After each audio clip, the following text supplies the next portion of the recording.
Good afternoon, everyone. For those of you who are going around shaking hands, we're going to have a lot of time for that. But how many of you are here right now for a great celebration?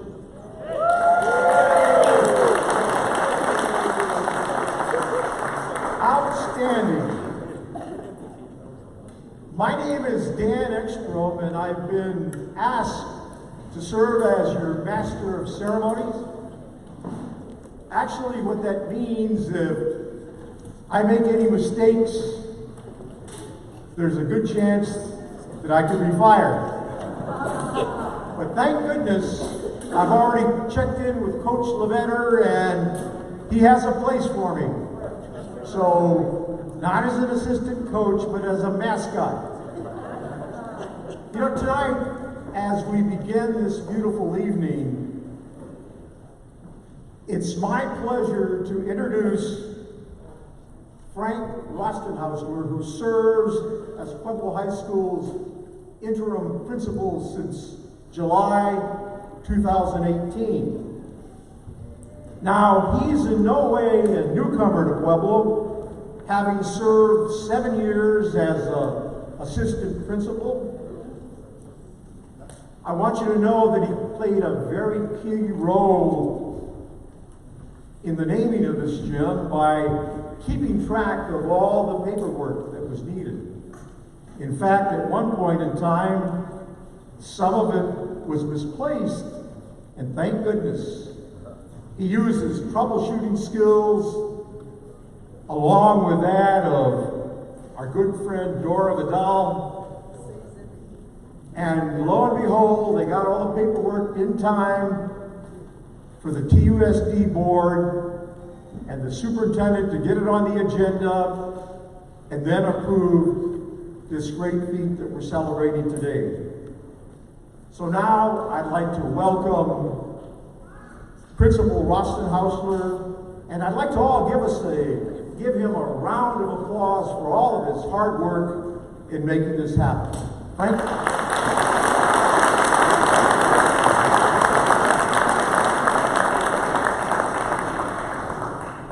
Wow, this is my first speech. Dan called me last night and he says, Frank, I'm going to have you speak first, but you only have 3 lines. And I said, Dan, I stutter. It takes time for me to breathe and relax. So I think I ate up 2 lines there, so I apologize if I go beyond those 3 lines there. Well, good evening and welcome to Pueblo High School. For many, welcome back to Pueblo High School. Before I begin, I want to pay special recognition to the superintendent and the TUSD board for supporting the LaVetter Gym initiative. I really do appreciate that.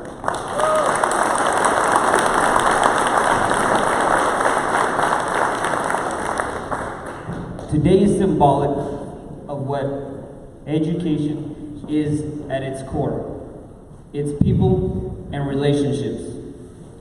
The most important component of any great school is not its systems. It's the people in the system. And today, I want to talk about Roland LaVetter, who is one of those special people, a true Hall of Fame teacher and a humanitarian. To this day, everywhere I go in the city and around the state, I'm asked but one question: how is your boys' basketball team? In my fortunate times I have spent with Coach, he never once mentioned basketball. We are gathered here today to celebrate a teacher who had high expectations for his players and students, but beyond that, boy did he truly love them. Coach, I want to thank you for spending time with me. I learned a great deal from you. I learned that greatness is difficult without high expectations, but greatness is impossible without loving your students. I can but imagine the amount of wisdom you pass to your students when, having only spent a few brief moments with you, your words were so powerful to me.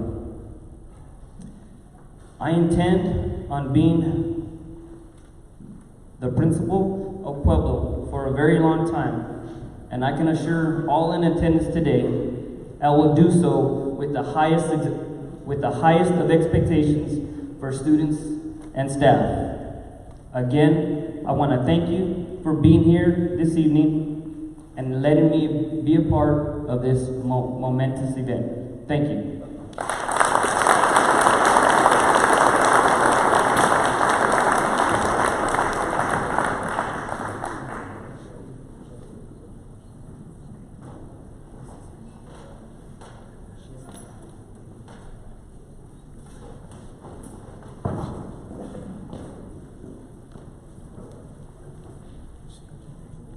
You know, Frank, I didn't say you had 3 sentences.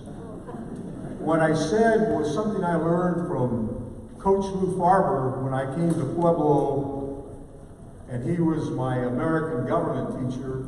He always talked about public speaking, and he reminded me, he said, Dan, whenever you're speaking, remember the 3 B's of public speaking, and they are: be sincere, be brief, be seated. And I know that Coach LaVetter probably followed those himself, except when he was speaking. You know, all of you are very special guests, but we have some distinguished guests that I would like to introduce. From the TUSD School Board, we have Rachel Cedric. We have Dr. Mark Stegman.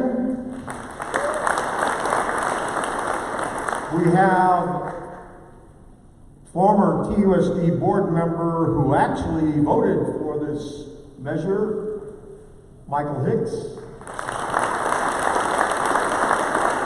We have TUSD Superintendent Dr. Gabriel Trujillo. And I know that there are a couple other members that are on their way, and when they arrive, I'll make sure that we introduce them.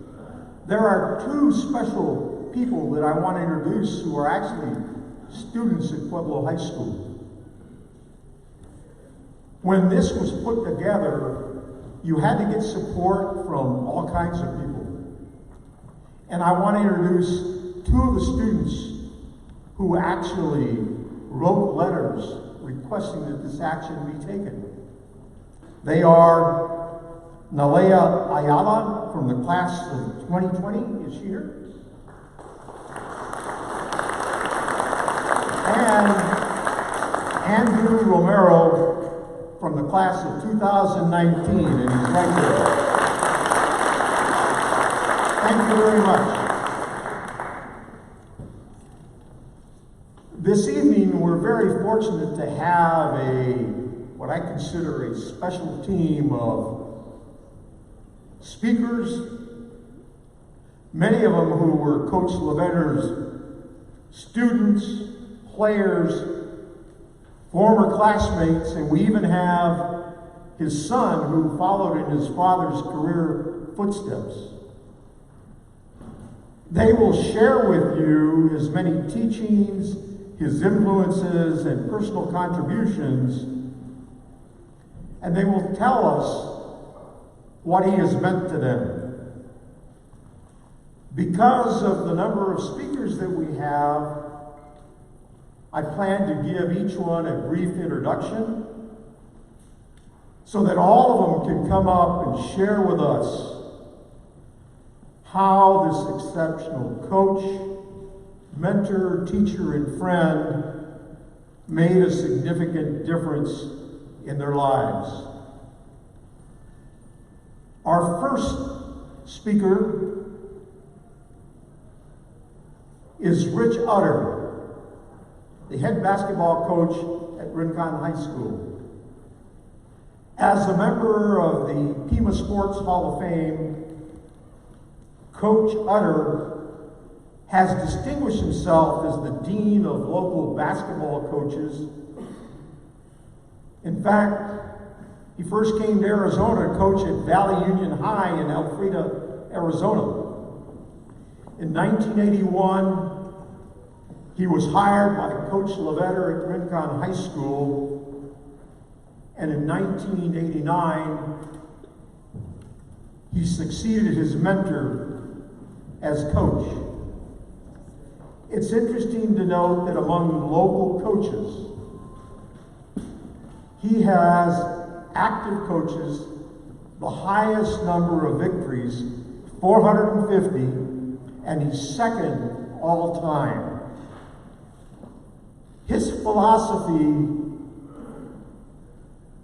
in working with his players both on and off the court was very similar to that of Coach LaVetter. They were into building character for their players, academic achievement, and personal goal setting. The lasting friendship between Coach Utter and Coach LaVetter is as strong today as it has ever been. And this strong bond includes never missing an opportunity to get together each week for lunch. Let's welcome Coach Rich Utter.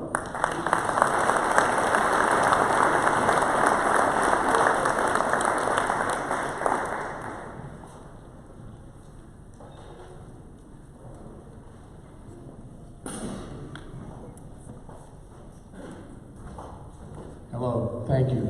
I was told to keep this shorter than my phone conversations with Roland over the years. That leaves a lot of room. Congratulations, Roland, on a well-deserved honor. And I couldn't stand up here if I didn't also congratulate Beverly for her support of Roland through all this.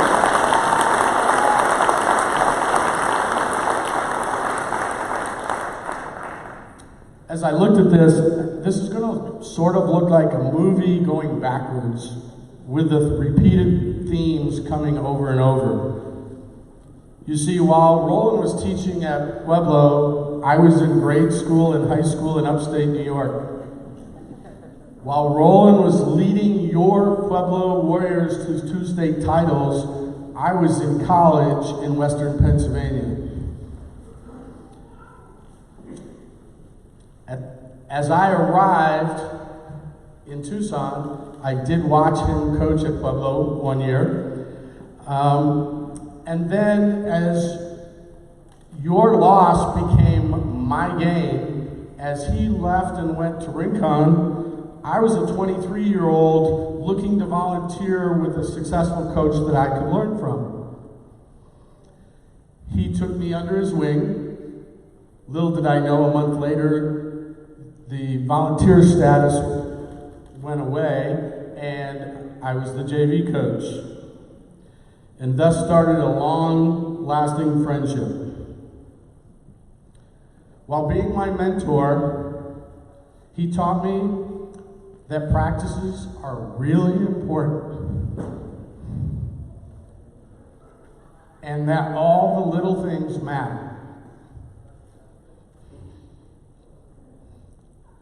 And he also taught me that the wins and losses are all meaningful. As a person, he taught me that you should always help people whenever you can. For most of 30 years, like many others of you in this room, my family spent part of Christmas morning at the LaVetter's house. It was something we really look forward to. And as Dan said, as Roland and I did yesterday, we go to lunch at least once a week. Roland, congratulations on a well-deserved honor, and I'll see you at lunch next week. Thank you.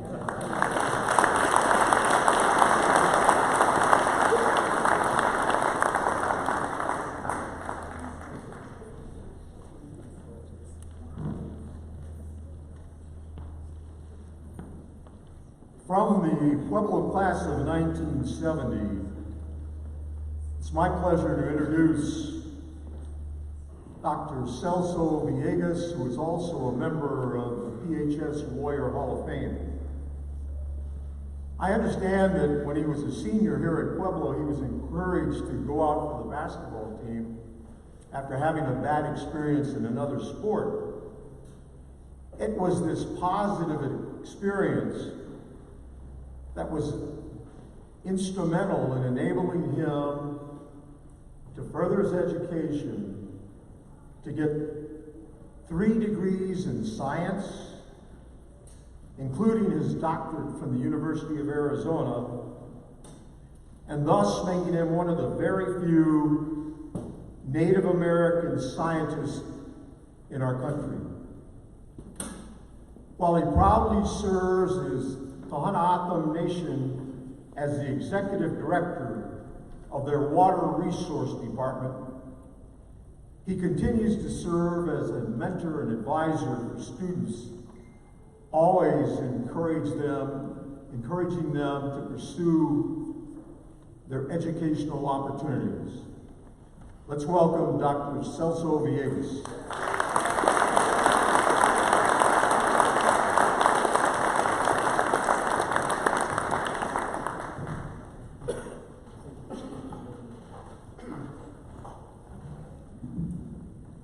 So what happens when you get near 70? You can't see and you can't remember. So I'm going to try to read my card that I wrote today. So I'm glad we do have a time limit because I could talk forever.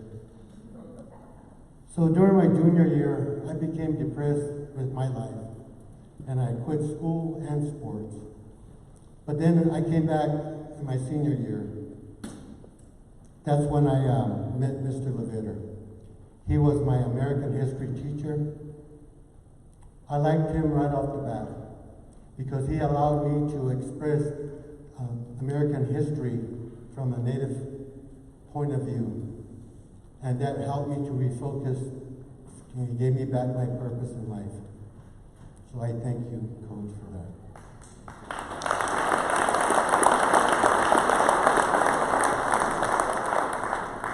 So one day he told me that he was the new varsity basketball coach. And he asked, "Are you going to try out for the team?"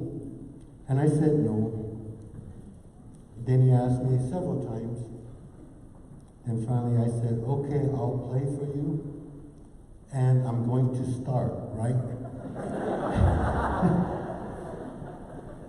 In 1970, there you go.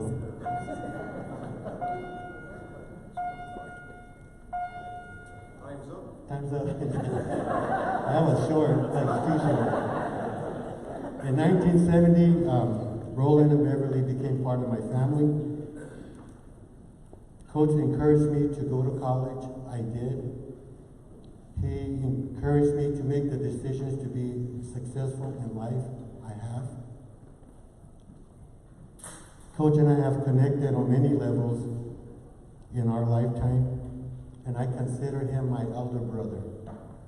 That's an honor when somebody considers you their elder brother.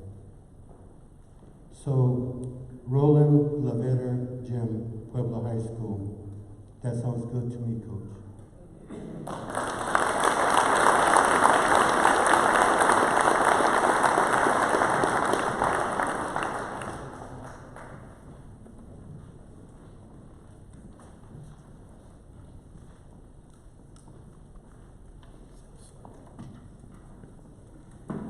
Our next speaker is Raul Almazan, who is a graduate of the PHS class of 1978.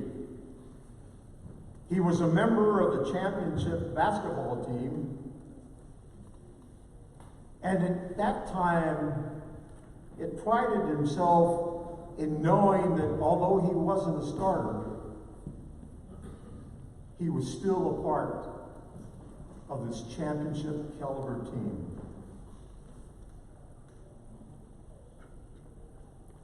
He then went to the University of Arizona, graduated, completed the ROTC program, and honorably served for 3 years as a captain in the U.S. Army. His professional career includes Intuit, the U.S. Postal Service, and at one time he was an ordained minister. Drawing on each of these experiences, he has continued to move up in the professional ranks to his current position of serving as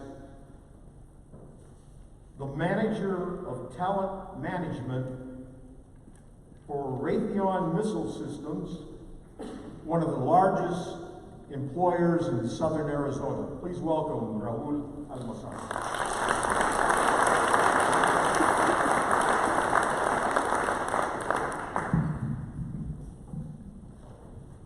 It's been a long time since I've been here. As a matter of fact, I think we all look different the last time we were here. But I'm still scared of rolling. You know, there are few opportunities that you get in life to share with people just how special they were to you. You know, I had a great opportunity here in Pueblo to meet some really good teachers that had lasting impressions on my life.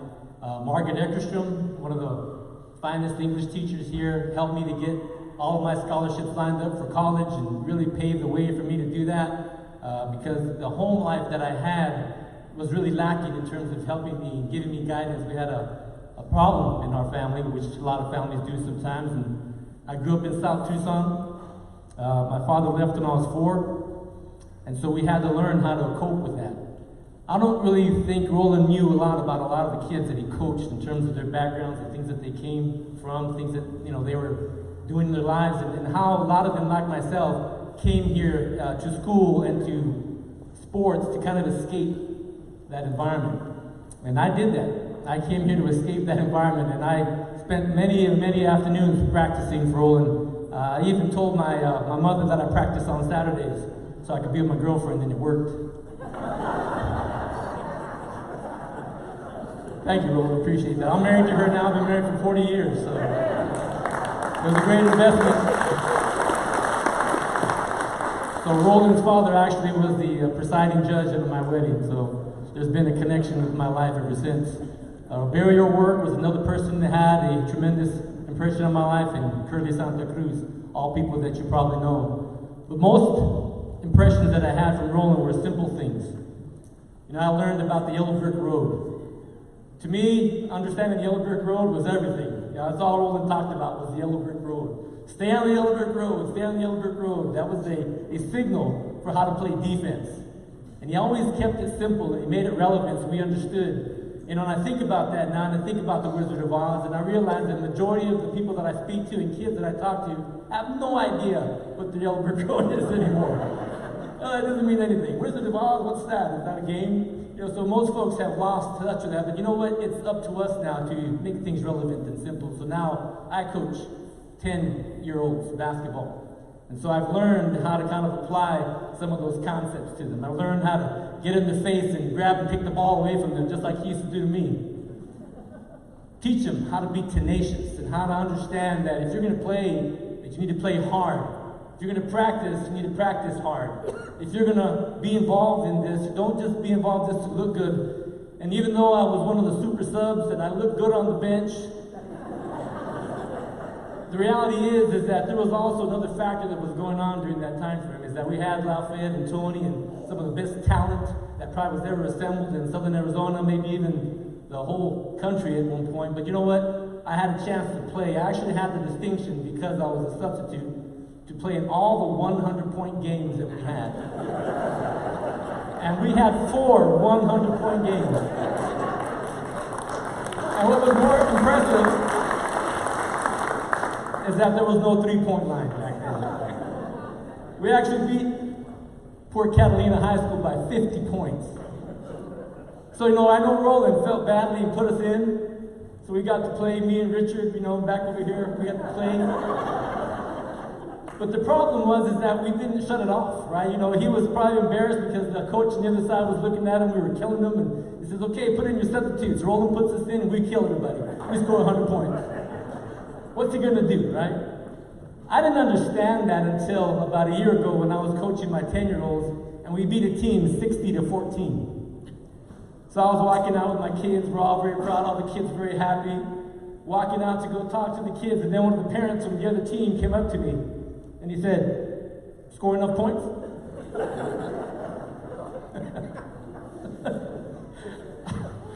I said, hey, it is what it is, right? I only know how to play one way. I only teach kids one thing. They practice hard. What do I do? Tell them to stop shooting? Tell them to stop dribbling?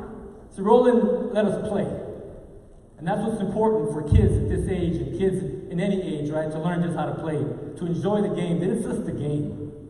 Yes, we accomplished tremendous things. Lafayette went on to make us all proud so he can hang on to his coattails and say, yes, I know Lafayette Lever.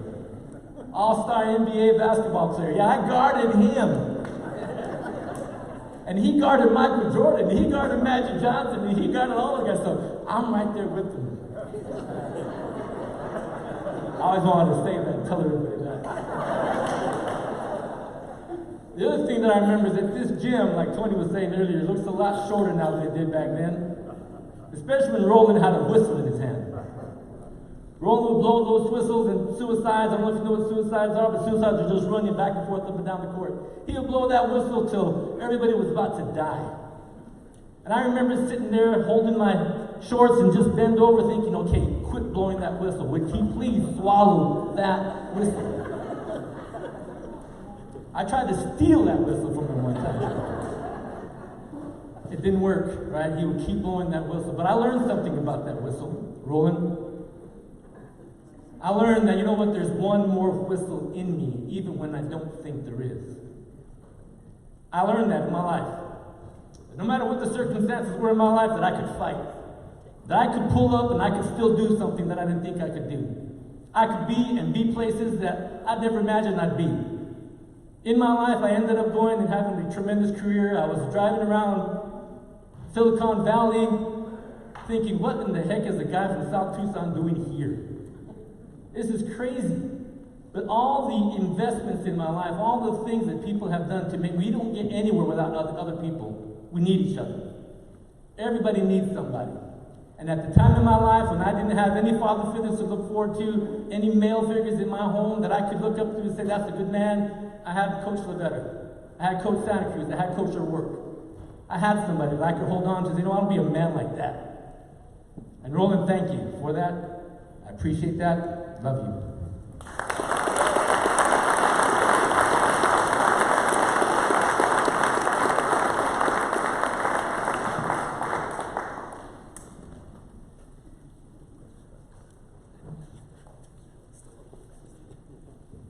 We told you that we were going to have all kinds of people come up here to speak about Roland. The next one is one of his high school classmates, Dr. J. Michael Morgan.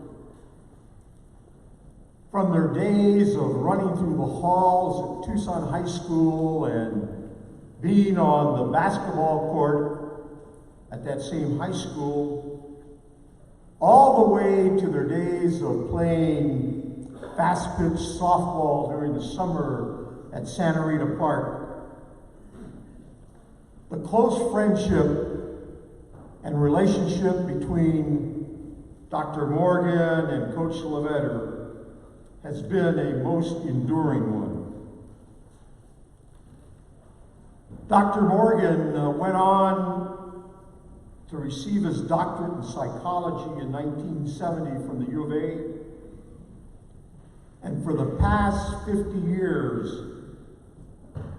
he has spent his time as a clinical psychologist in a practice that focuses on the evaluation, prevention, and treatment of behavioral health issues. As part of his practice, he also serves as a psychologist for the Tucson Police Department, where he deals with a lot of issues, especially issues relating to trauma that members of law enforcement face. Please join me in welcoming Dr. J. Michael Morgan to the podium.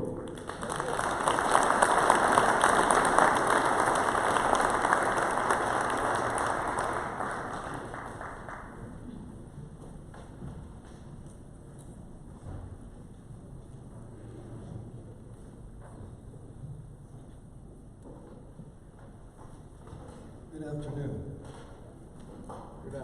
Before I get started here, I would like to put aside a rumor that's been circulating.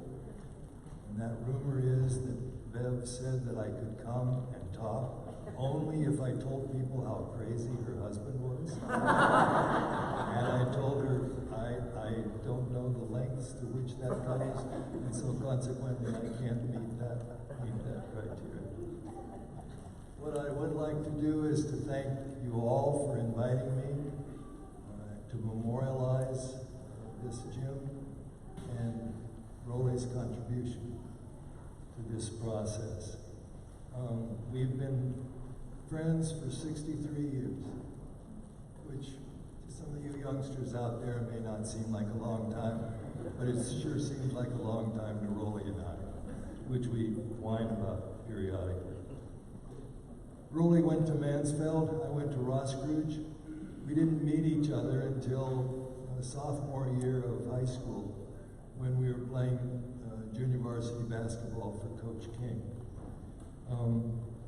At that same time, I had to take a behind-the-wheel driving course because my parents got a reduction in the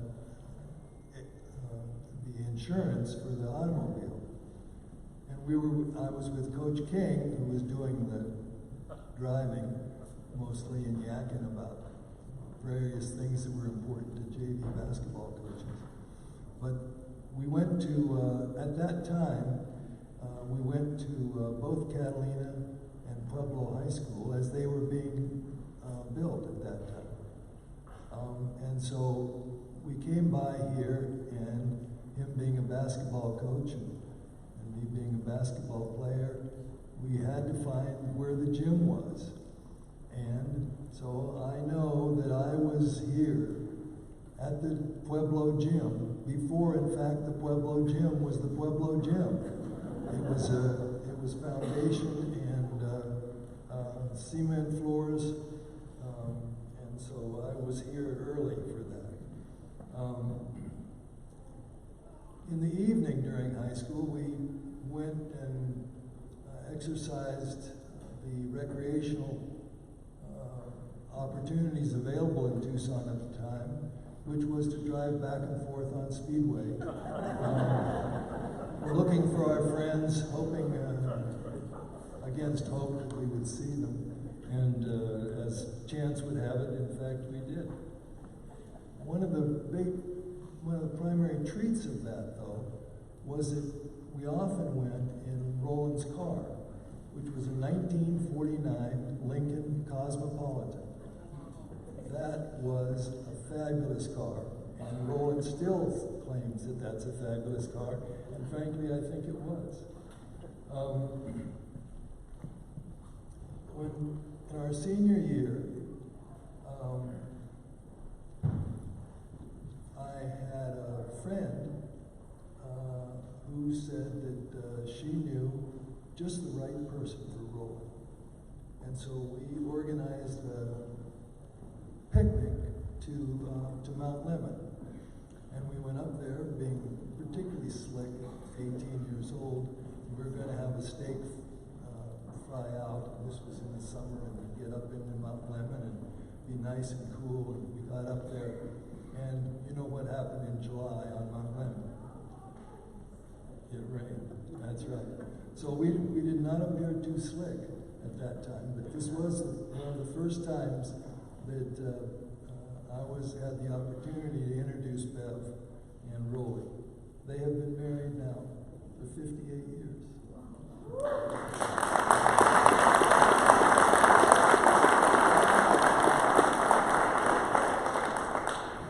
And soon, Beverly was riding shotgun in the Lincoln, and I was in the back seat.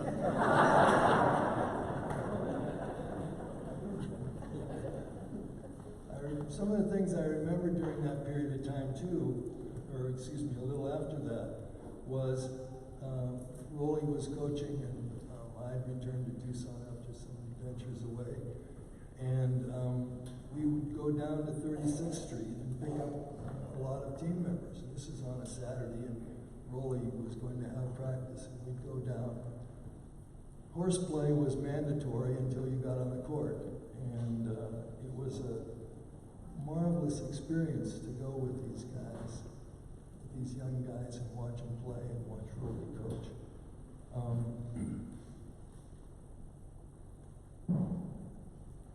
One of the times in, I guess it was 1978, after Pueblo had won their first championship, I was sitting came in and sitting in the top of the bleachers.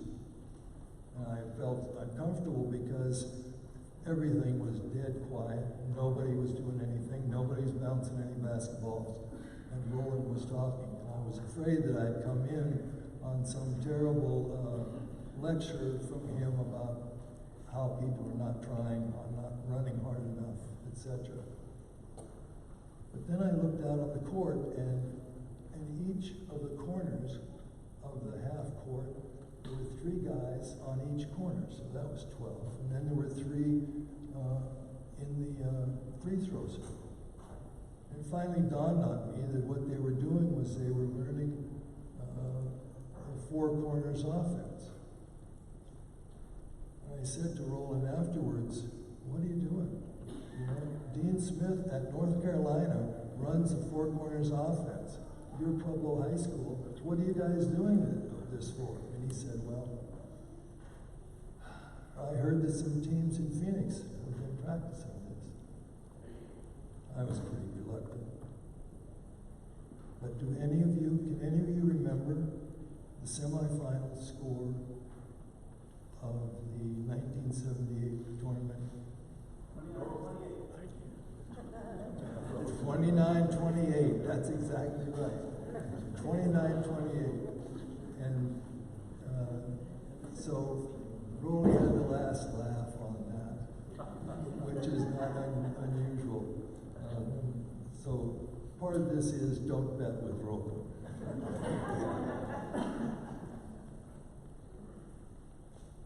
Later on, I got a call from Bev, and she said, this was quite a while later, she said, "There's something wrong with Rolly. Will you come over and talk to him?"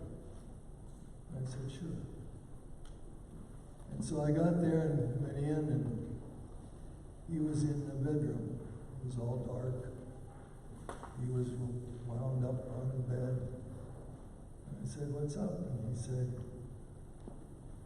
"One of my students came up to me and told me that she's being abused by her boyfriend, physically abused.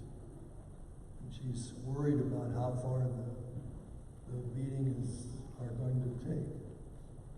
And he said, and I talked to her and tried to get her to take some action that would protect her. And she wasn't accepting of that. And I was never able to help her. And she left. And I don't know what's going to happen to her. And this is the kind of characteristic that is typical of Roland. And I think is a big contribution to the sorts of things that people have said here tonight already. That is, he is an empathetic guy. He doesn't act necessarily like an empathetic guy, except that he communicates that to people.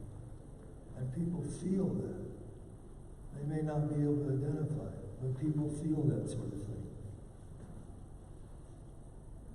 So, one of the speakers here tonight said that he helped, allowed him to get a perspective on his life. Another said, he encouraged me to make life goals. Another said, I spent Christmas at the LaVetters. Another, I came to believe that I could do something that I didn't think I could do before. And finally, I need people in my life. These are the kinds of things that don't come just by accident. They come from Rolly and the impact that he has on people. Because they sense that he is empathic with them and with their goals and with their needs. And he helps them find those parts to themselves that are in themselves, that are there.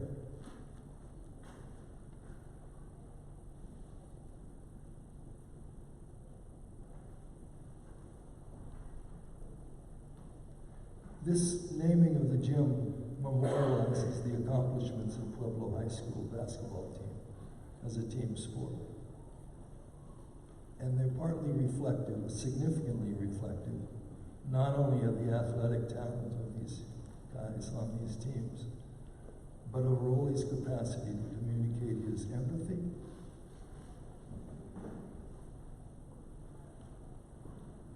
and the cohesion that comes from people thinking about not just themselves, but the team, and what their commitments are to the other people on the team, as well as to themselves. And finally, the fact that you need to do some planning and put in hard work to make all those things happen. How many of you here are, let me ask this first.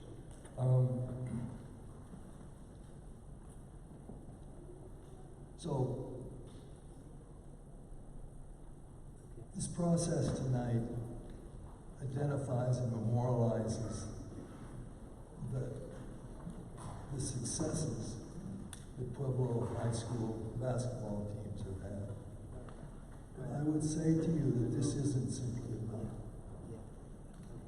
past successes. I would say to you that what this does and what you folks represent out here is the future. How many of you have actually played on one of Roland's teams? Raise your hand. Okay. I would say to you that these are the kinds of things that what this is about here tonight is not just memorializing those tremendous teams and tremendous athletes. I would say it's about your future. I would say it's these kinds of things that you learn playing basketball for Rolling are the kinds of things that you can take into your future. And they involve empathy, planning, and commitment. And that these are the important factors that Rolly naturally exudes and that people pick up on when they meet him and especially when they play for him. And those elements that I just mentioned are the sorts of things you can take to further shape your future and to further work toward the goals that you have for your life, whether it's in your family relationships or in your work, because you have that experience in you from that experience playing basketball here. And probably most central is the issue of commitment and of committing things to things over a long period of time. So, what do you guess is in Rolly's garage? Does anybody have a guess? What? Same car. Is it the same car? Same car. That's right. In there, he's got a 1949 Lincoln Cosmopolitan. It's the same car that we used to drive up and down Speedway. And he claimed that 6 months ago he took it out and it still drove. A little bit. Some. So that's his commitment to that car.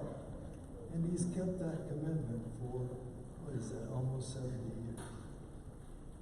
And that's the kind of guy that he is. Thank you.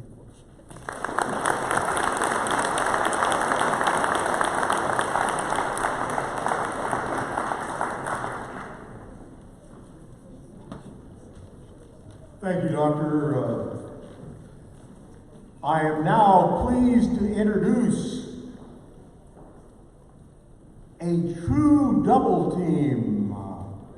This is the double team of Lafayette Pat Lever and Tony Mosley, both graduates of the class of 1978, co-captains of the state championship team.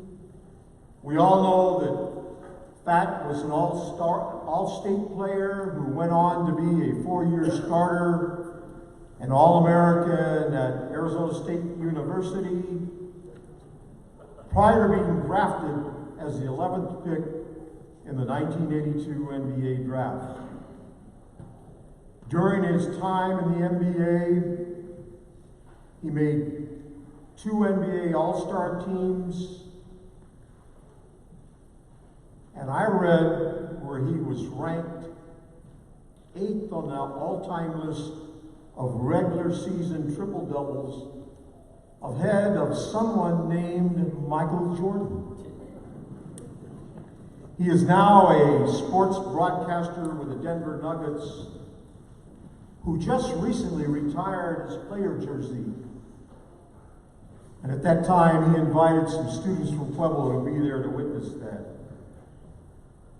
Tony Mosley, always the entertainer, went on to a successful career in Hollywood, and he also served as an entertainer and disc jockey on world-class cruise ships.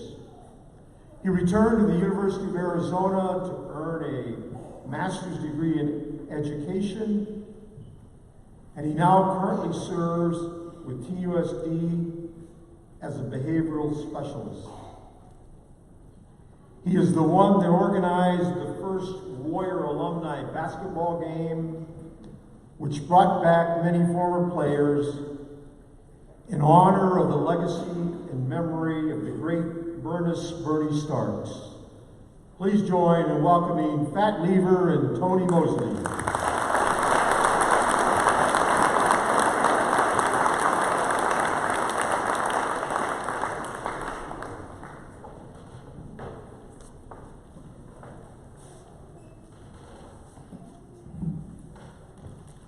Well, I guess one of the questions asked earlier is how many former players are here that played for Coach LaVetter? And Tony and I had that discussion earlier, and we didn't want to go through it because we knew someone would be missed off and left off that list. So we decided that at some point in time, when we're done, anyone that played, please make an exit over there for the corner at some point in time so we can acknowledge each and every one of you guys. Wow, this is great, quite an honor. And I'd like to first thank the Tucson Unified School District for making this happen, Pueblo High School, and everyone else from the Alumni Association that put so much time and effort into this. And there's going to be some other family members that's going to be missed out, but at the same time, I can't go without acknowledging Chuck, Diane, and Reba for being here because I don't think they would miss this for the world. So thank you guys for supporting him and Uncle Rolly, as we would call him in my household. Here's one of the things that a former teammate, competitor in the NBA said about me. Fat is the most fundamentally sound basketball player I've ever played with or against. That came from a 3-time NBA champion from the Los Angeles Lakers by the name of Byron Scott. And for him to make a comment like that based on all the Hall of Famers he played with and against, that shows what Uncle Rolly has done for me as far as a basketball player goes. For someone to make that type of a comment this late after we retire is a great compliment that only comes from Coach LaVetter and what he's done for me and my family. Where do those fundamentals come from? There they are, right here on this floor. We're all here today because of these things. They sit still and strong within me. And as I play, I pass this on to my kids, my grandkids, and my family, who are here tonight to honor this special occasion. Never get tired of doing the little things for others. Sometimes those little things occupy the biggest part of our hearts. Roy Baker, thank you for fixing that air conditioning. I say to you, coach, teacher, family, Uncle Rolly, Uncle Bev, congrats. Well deserved. And to my teammates, former, and the ones that were before and after, bust your butt and make someone else look good. We love you, Uncle Rolly. Once a warrior, always a warrior.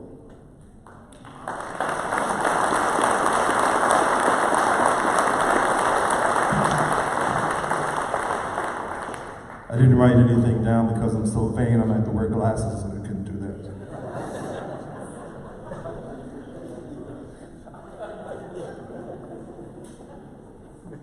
I still don't understand how a guy named Fat never gains a pound in his whole life. I got enough for both of us. I always got his back. Ladies and gentlemen, I want to say that I've been very fortunate to do a lot of things in my life. Coming from South Tucson, mother on welfare, food stamps, living hand to mouth without a father. And I can tell you probably the most blessed I've been in my life is when I had a chance to be coached by Roland LaVetter. The man made a difference not only as a coach, but as a father figure for all those of us who did not have a father. And he made it clear that there was a difference between a dad and a father. And he was definitely a father. I spoke at the board just a little bit ago about this whole thing tonight, and I also mentioned that my mother passed, Beverly stepped up, and she says, I'm your mother now. And she has been. We continue to go out to dinner, spend time together, talk about the old times, Randall, Jeff Moore, and Fat, and all the wonderful things of the family. We all talk about the family, and John Kelly Sosa, and Raul, and all these guys that we all love and cherish, and we'll always have in our lives, and we reminisce. But I want to share something with you. As we talked about this whole conversation, there is always this thing about values that I think are very important that Coach LaVetter reminded us. Who, what, when, where, and why. Who he was a man of integrity, a man of honor, a man who showed up when our fathers did not even show up. What he did was guide us, point us in the right direction when a lot of us was lost. To give you an example, one time he got upset because I was going to the basket and I could have just laid it in, but I had to do something fancy behind the back thing, and he pulled me out the game and set me down, and I was mad at him, pouting in the corner. We went home and he came to my house that night, and I saw him coming in. He was the only white man allowed to go beyond 22nd, by the way. As we all know, back in the day in the hood, you didn't know white people came beyond 22nd. Coach, he had the peace sign, he was rolling through it. And he shows up at my house, and he begins to have a conversation with me, but I took off and I ran out the back door because I wanted to run away. I got to 36 and I realized I had nowhere to run to. So I'm sitting there and I went back and he spent time telling me the reason he took me off because I didn't need to show off to be who I am, but just to learn to be. He reminded me that I was a human being, not a human doing. I didn't have to do anything to be special. What he did was very special. Where he did it was right here in this gym. We've had some opportunities to have conversations, and I remember we had practices on Saturday with no heat. We could see our breath. And we said, Coach, we can see our breaths. Good. We're going to see more of it. Keep running. But, and he would lock the gym doors. Oh, I shouldn't say that, should I? No. He would lock the gym doors. No one could get in or out until he was ready for us to go. But this is true. It was back then, so I think you reached a statute of limitation. I think you're okay, Coach.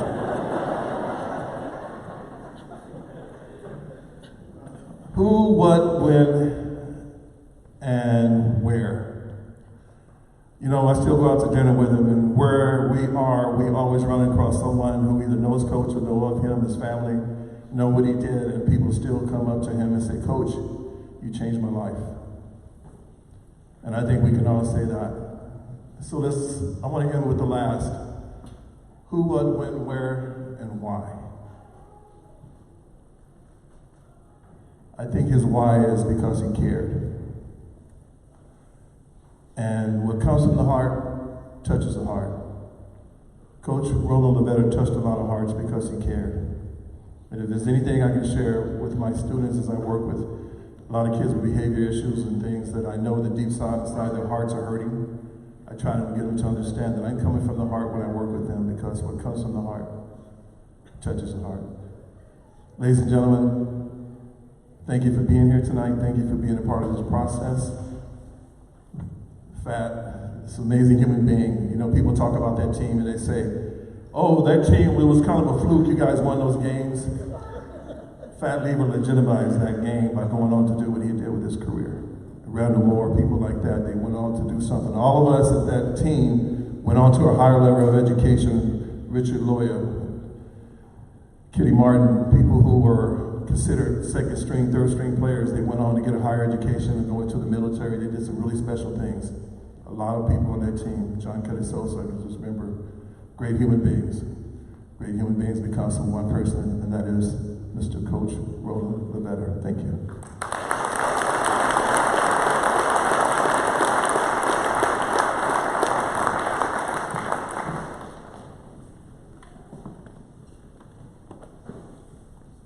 I would like to introduce a couple of folks that I see in the audience that need to be introduced, and we do have with us a member of the TUSD School Board and a member of the Pueblo High Hall of Fame, Adelita Grijalva. And also, we mentioned the Alumni Foundation, and we also have with us here the President, Ed Gomez, and the Vice President, Richard Guillen.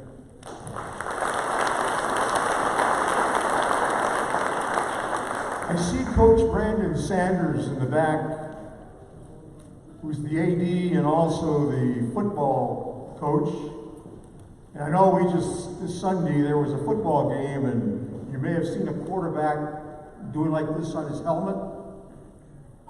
I don't think in basketball you have audibles, do you, Fed? Well, right now I'm about to do an audible. And the reason I'm doing that is because I'd like to invite Dr. Gabriel Trujillo, the superintendent from TUSD, to come up and say a few words. He was very instrumental in making this happen. So we're going to audibilize and then we'll move on with the rest of the program.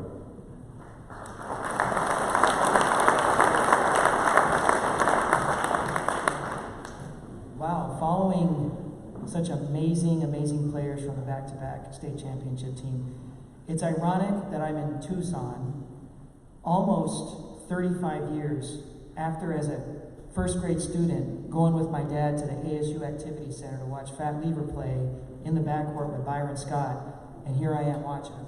Now, sadly, he didn't join my beloved Suns. He went on to play against the Denver Nuggets, but that's okay. It's an absolute honor to be here. And to me, this event, it's not about the back-to-back state championships in 1977 and 1978.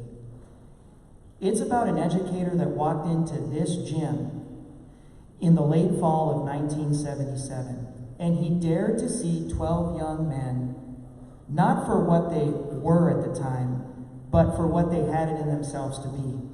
He had the vision to see greatness. He gave them a gift that has lasted them an entire lifetime. That gift of the belief in self, of the belief that if you show up every day and you put in the work, and you never quit on yourself, and you never quit on your teammates, that you can touch the face of greatness. And there is evidence right up here on this stage that gift, that this educator, this coach, this amazing man, this legacy at Pueblo High School and of the Tucson Unified School District, there's evidence that this gift that this man gave back in the late 70s has lasted a lifetime, as we see amazing fathers, professional athletes, educators, leaders in industry, scientists, leaders in their nation, sitting up here today and talking very fondly. As I look at every single speaker, I can see in their eyes as they talk about Coach, it's almost as if they're 18 again, and it's 1978, and it's touching, and it's amazing to see. I couldn't think of a better way to honor Coach LaVetter than to name this place of greatness after him, 42 years after one of the greatest achievements that we've seen in the Tucson Unified School District. 12 young men from South Tucson stepping into this gym in the summer of 1977, coming out 2 years later, one of the best teams that Arizona has ever produced. So from the bottom of my heart, Coach LaVetter and all of your family, and on behalf of the Tucson Unified School District, I congratulate you, and I look forward to walking into this gym evermore, Coach LaVetter Gym here at Pueblo High School. Thank you.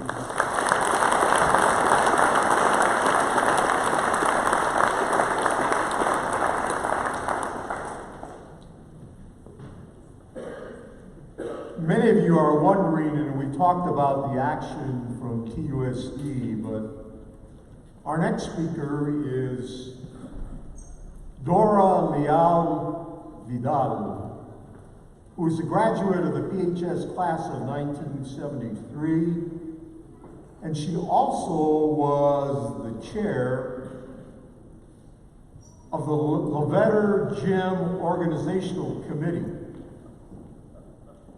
She was truly a tremendous leader because she kept us all going in the right direction. I mean, she had to give instructions to Judge Bobby Castillo and people like that, former basketball player here. And, you know, we learned from her that since her days at Pueblo, she has virtually been a member of the LaVetter family. Whether it was in running special errands for the coach, or even being a frequent visitor to the LaVetter household,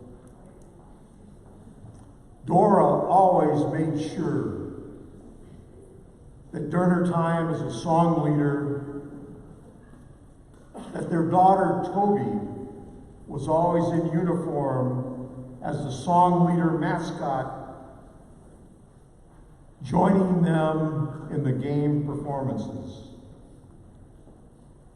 Dora will tell you that in her moments of greatest personal need, Coach LaVetter and his wife, Beverly, were always there to lend a faithful and helping hand. The coach loved her so much that in fact he played a role as the perfect matchmaker. He was the one that introduced her to her husband, Richard, who was also a student at Pueblo. Much like his success as a winning basketball coach,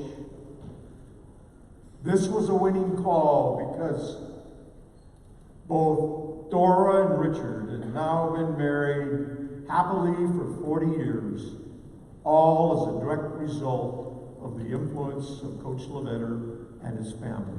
Please join me in welcoming Dora.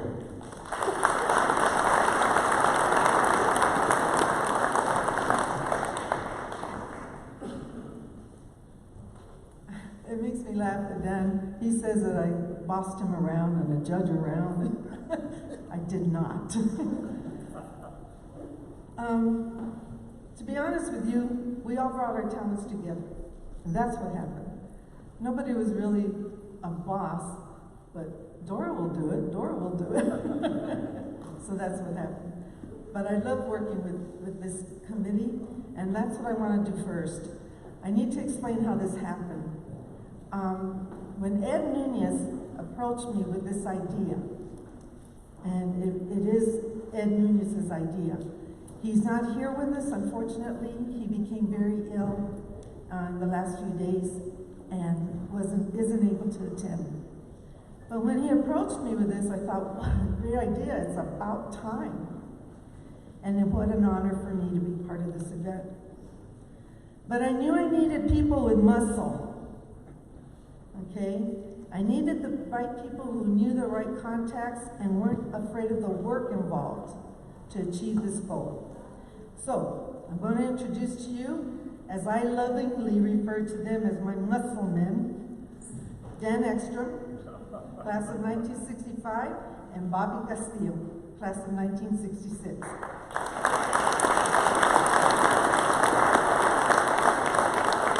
We had many, many bumps on this journey, but finally we presented our initiative before the TUSD board, who unanimously passed the naming of this gym as the Roland LaVetter Gym. Then we selected a wonderful group of people to complete the committee and plan this special event, beginning with Roland's wonderful wife, Beverly, Raul Almazan, class of 1978, Calvin Fuller, class of 1971, Pat Weaver, class of 1978, and of course, Ed Nunez, class of 1960.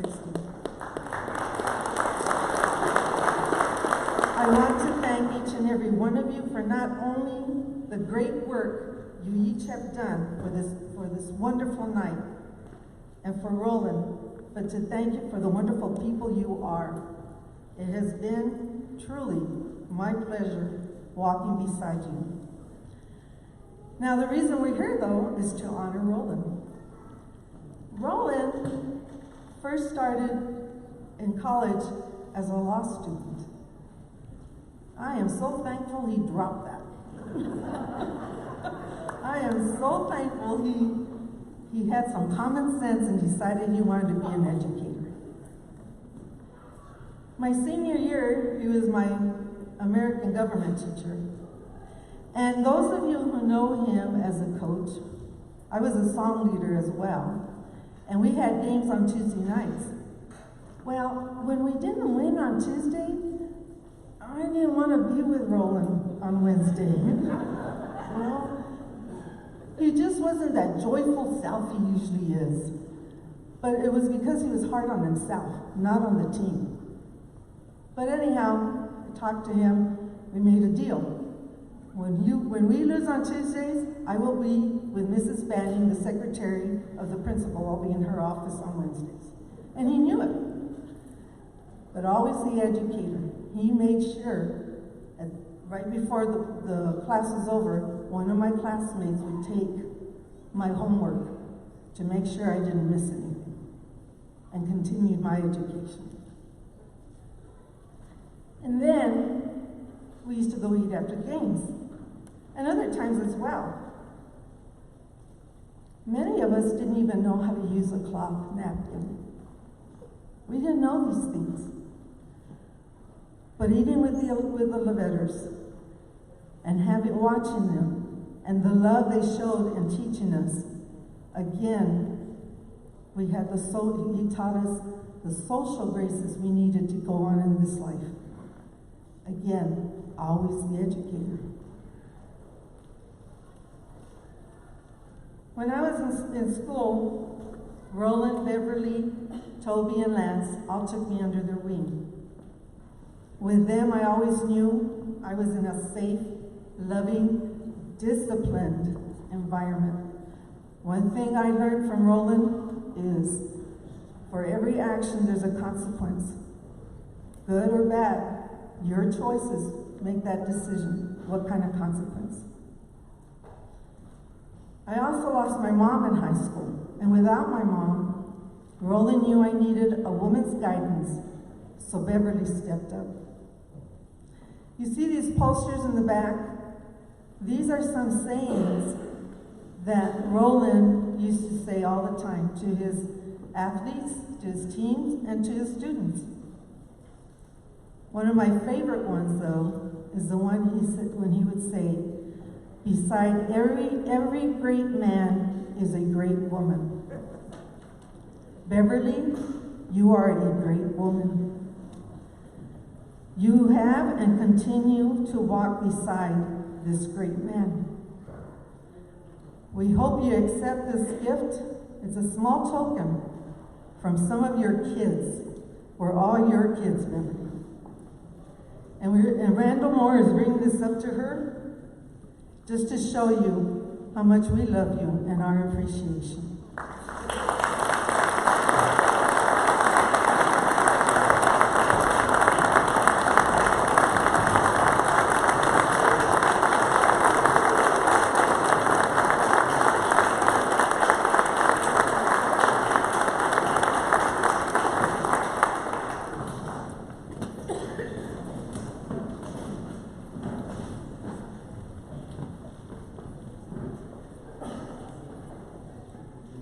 Thank you, Dora, and thank you, Randall.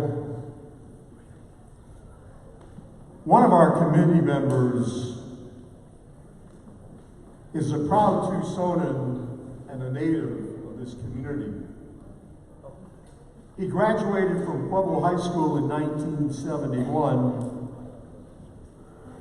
and from his freshman year until now, Calvin Fuller has enjoyed a very special and close relationship with Coach LaVetter, his wife, Beverly, and their family. Let us all welcome as he comes forward to share more of his outstanding comments on the relationship with our honoree and his family.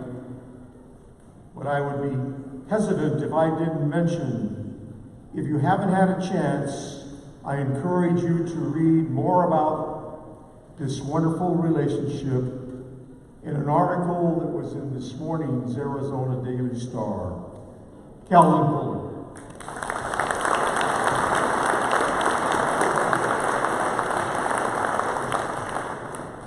Thank you.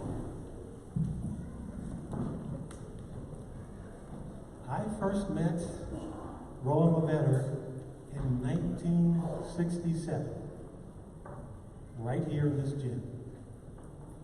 I don't recall why I was here that day, but a number of students were here, and he walked up to me and said, "Are you going to try out for the freshman basketball team?"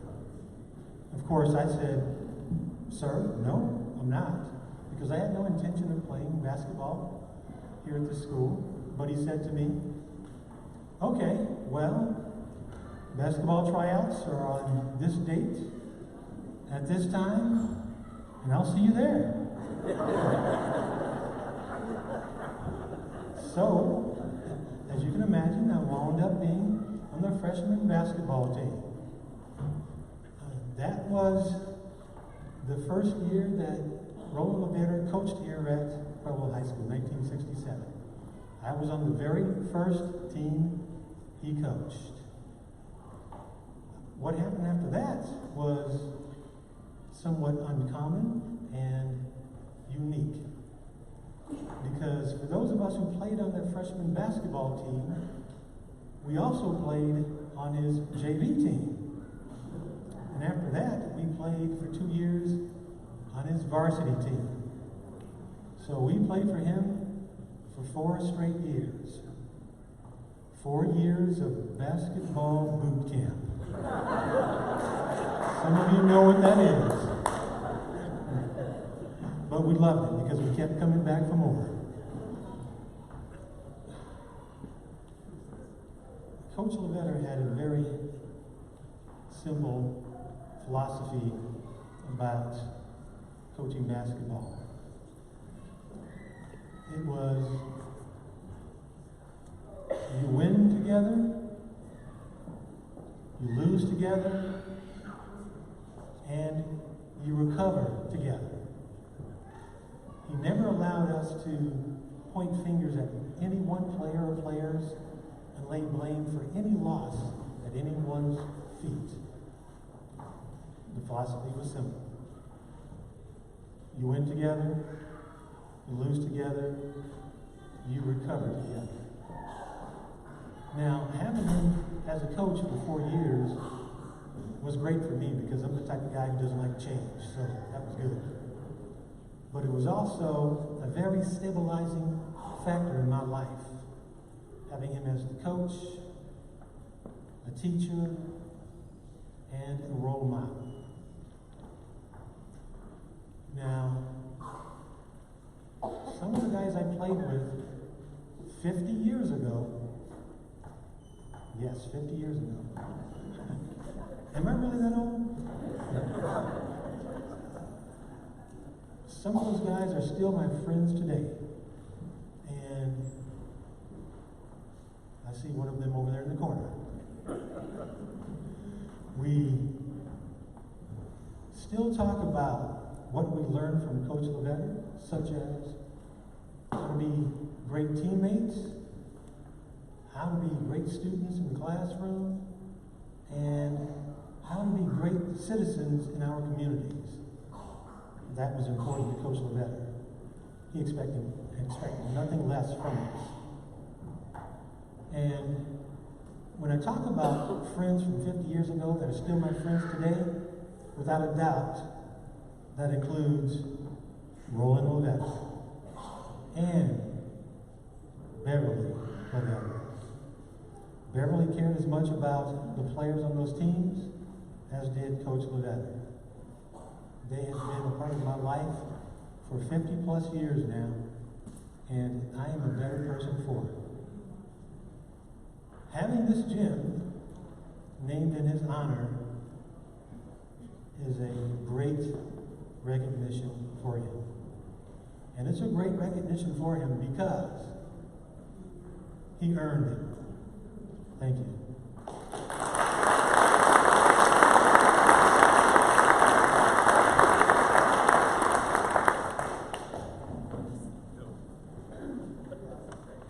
You've always heard that adage that you always save the best to last. Well,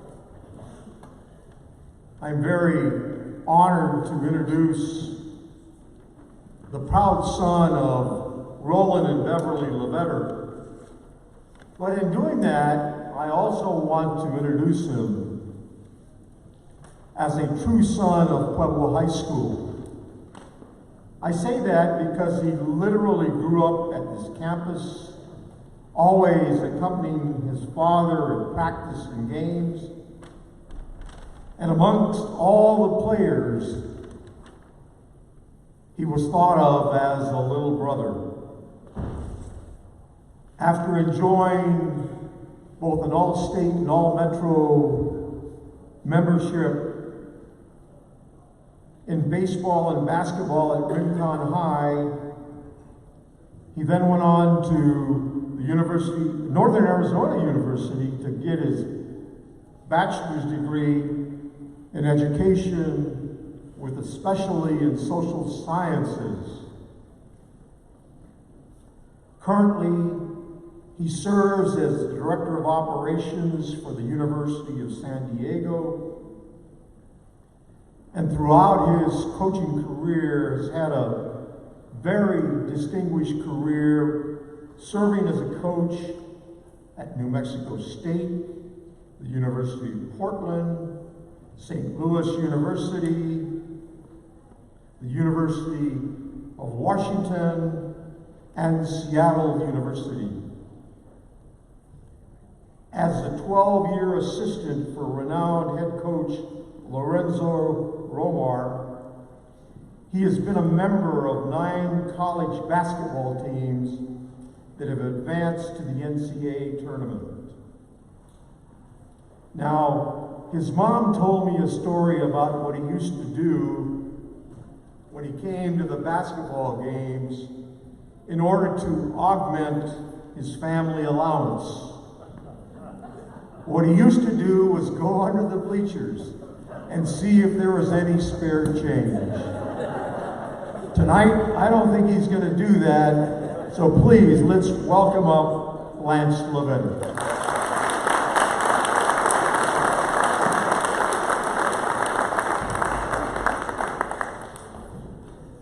Appreciate that. I was just hustling a little bit, you know. Gotta get under the bleachers and get some ice cream, honey. Right now, there's someone in the audience going, "That's a little better. Didn't grow too much, did he?" That's true. It's true. Man, I will say, you said save the best for last. The thing that sucks about going last is everyone's talked about everything. I have no idea what I'm going to talk about now. I've just been scratching things off my card, going, "Yep, well, I can't use that one." So I will give it my best shot. But I do. A lot of people have been thanked tonight, but I do want to do a couple more shout outs to Adelita Grijalva. Thank you for our time in need. We really appreciate that. And then especially to Dora and Dieter Vidal for all your efforts. Thank you very, very much.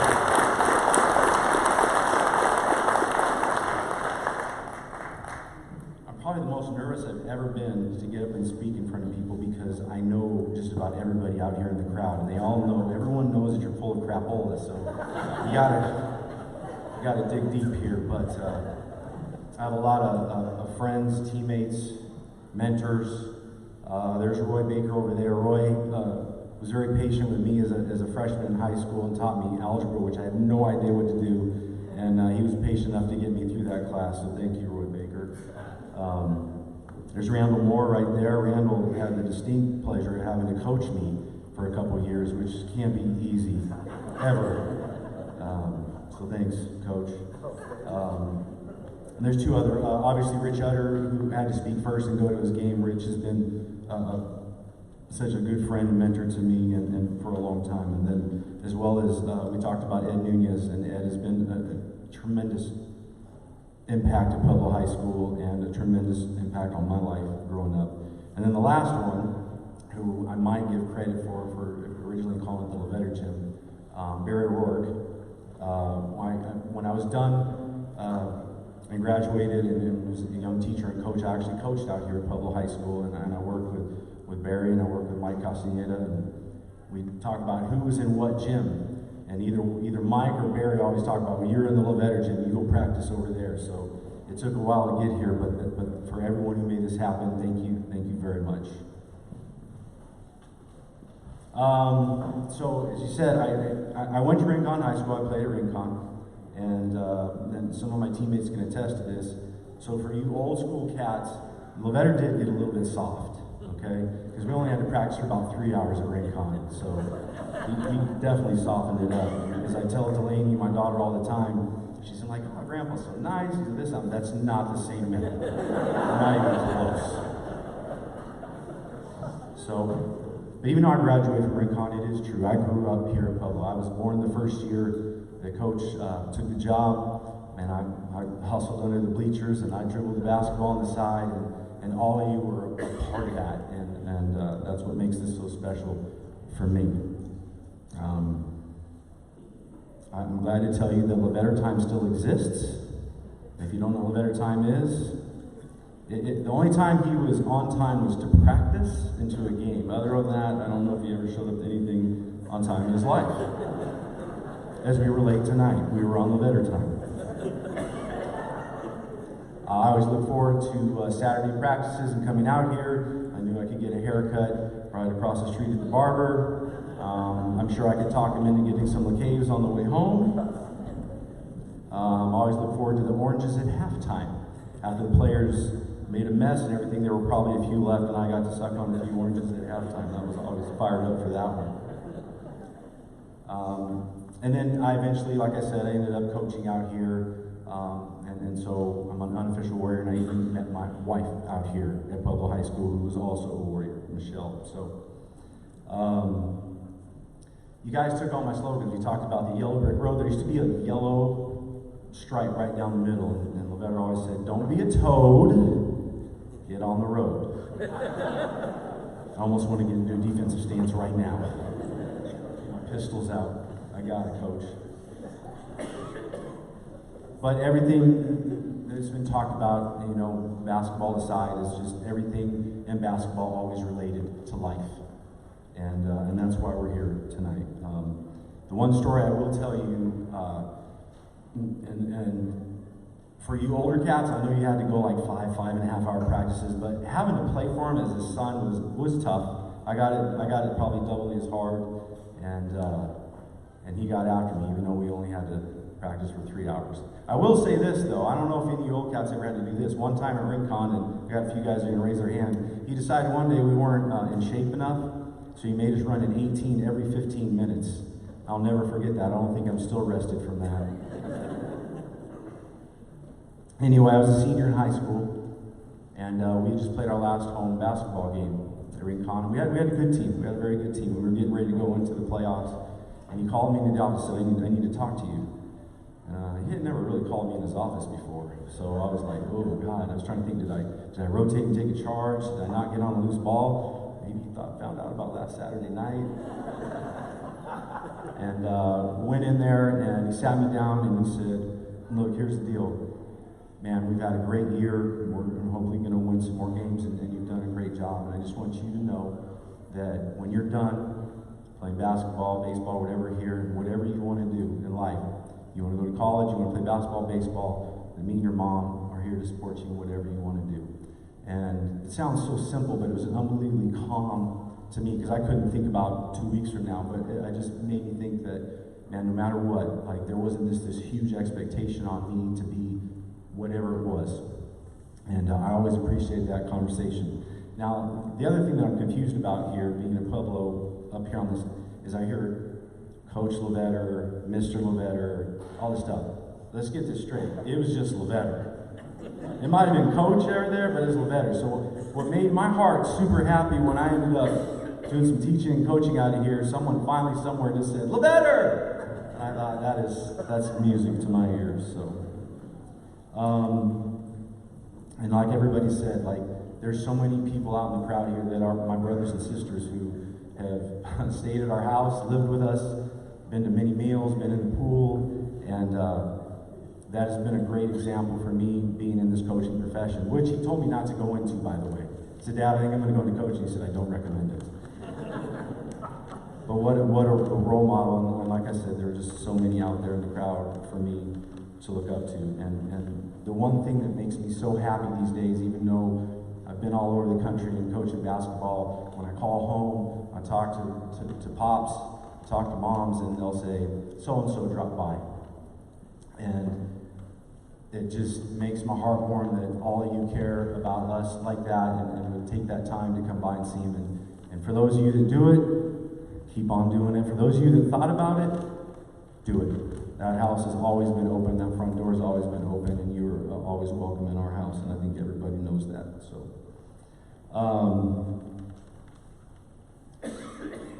again, everybody stole from me, but in that environment of people coming to our house and people living with us and all that, none of that happens without Bev. And my mother has been behind every great, successful coach, is an amazing wife.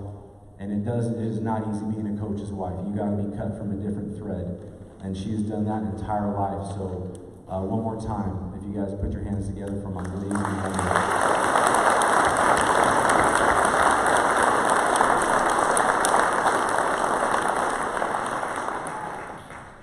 So last thing I'll leave you with is just trying to think of something that just kind of described my father, and this goes to a lot of people in this room that spent a lifetime in education. Because again, the wins, the state championships, all of that was great, and I was really lucky to be a part of that, and it was amazing. And can I actually tell one more story?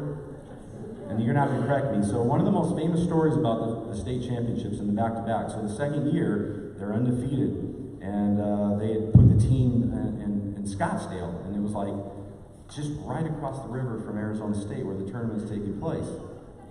And this is the 1 year, literally it's like a 500-year flood. It had rained, it's crazy, all the bridges are out. And there's only one bridge to get between Scottsdale and Tempe. Well, everybody that was doing business had to go back and forth. And we had left really, really early from the hotel to get to the game, and this is the game. They're going to play East Phoenix, and a lot of people were like, this is for the state championship. East is really good, Pueblo's really good.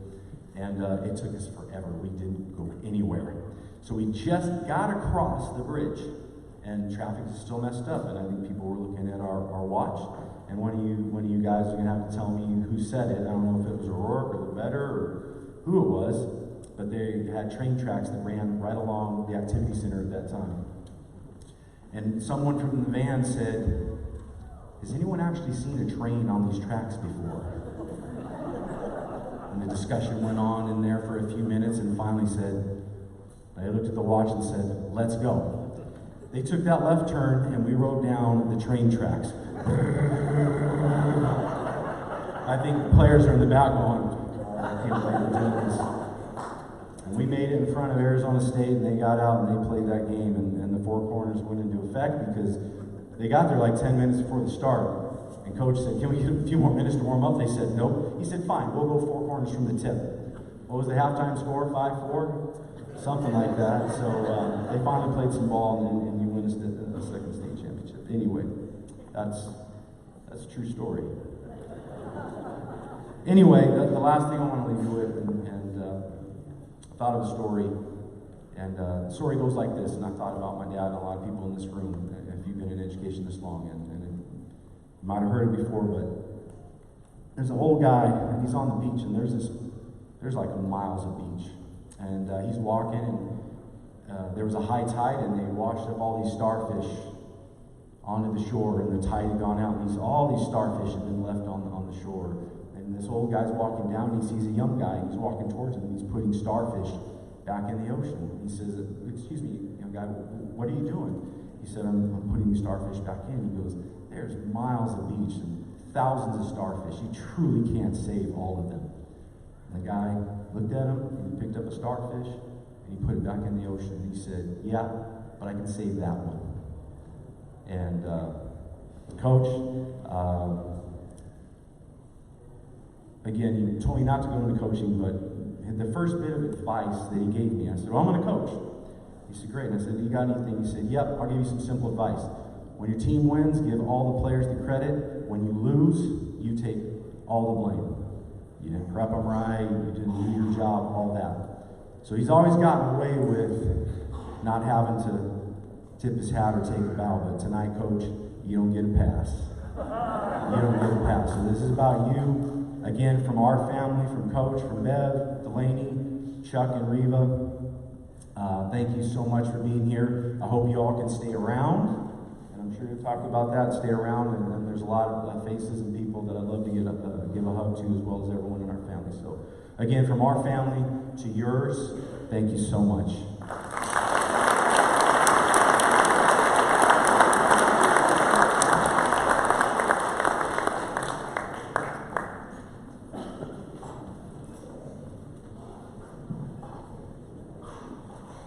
So Roland, today we present to you this plaque which states, Tucson Unified School District, in proud recognition of his invaluable contributions as a youth educator, mentor, friend, and for sharing his outstanding coaching abilities at our high schools and throughout our community, This acknowledgement of superior achievement is presented this day to Roland LaVetter.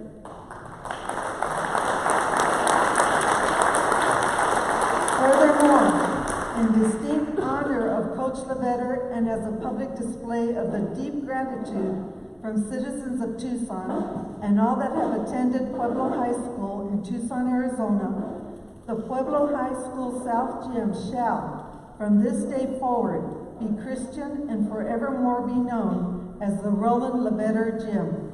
Approved by the Tucson Unified School District Board of Education this 5th day of February in the year 2019. But there's more. Roland Beverly, Lance Delaney, and everyone else, if we could please have you look at this side of the gym. We want you to be assured your legacy here at Pueblo High will be forever carried on, and you will forever be known as Roland LaVetter, teacher, coach, mentor, and friend.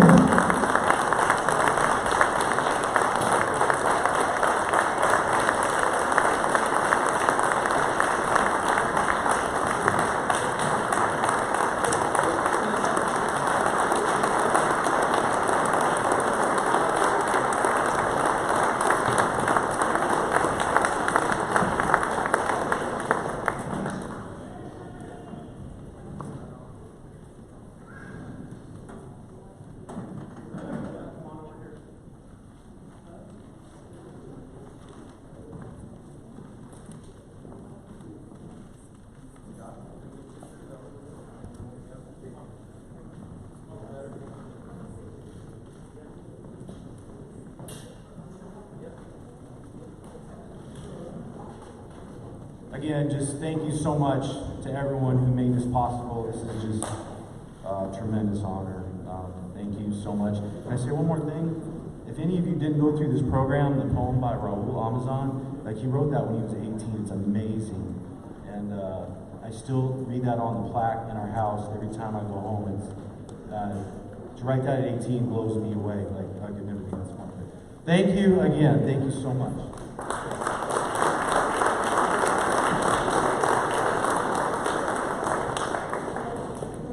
Thank you all, and please enjoy the company of our great honoree and his family.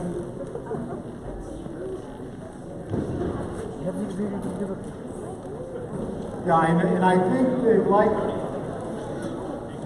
if we could get members of his team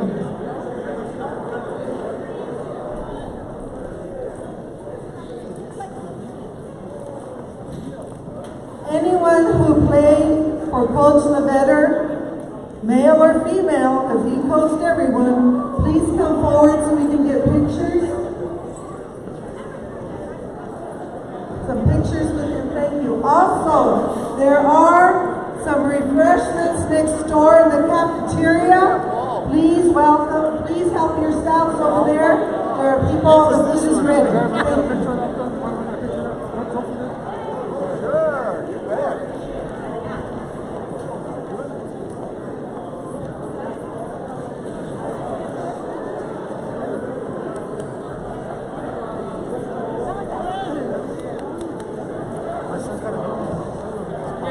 Thank you. Gotta go here. Gotta go here.